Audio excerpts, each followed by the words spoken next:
যে নির্বাচনে জনগণ আমাদেরকে ম্যান্ডেট দিবে, আমরা আর কারো সাথে ক্ষমতার ভাগাভাগি করে কোন দুর্নীতিবাজ ফেসিবাদকে ক্ষমতায় পাঠাতে চাই না।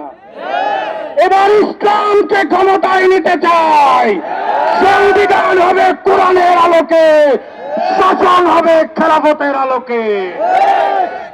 প্রস্তুত আছেন তো?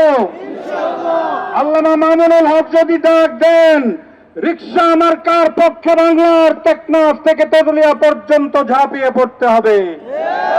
রাজি আছেন তো? 15-16 বছর ফেসিবাদের মোকাবেলা করে এসেছি। সুতরাং কারো রক্তচক্ষু ভয় পাবার নেতৃত্ব আল্লামা মামুনুল হক না। কোন রক্তচক্ষুকে ভয় পাবার দল বাংলাদেশ খেলাফত মজলিস না। আমরা তো ভেবেছিলাম 2013 সালে আমাদের শাহাদাত আমরা শহীদ হয়ে যাব। আমরা একটা স্বপ্ন নিয়ে বেঁচে আছি, এই জমিনে খেলাফত প্রতিষ্ঠা করার জন্য।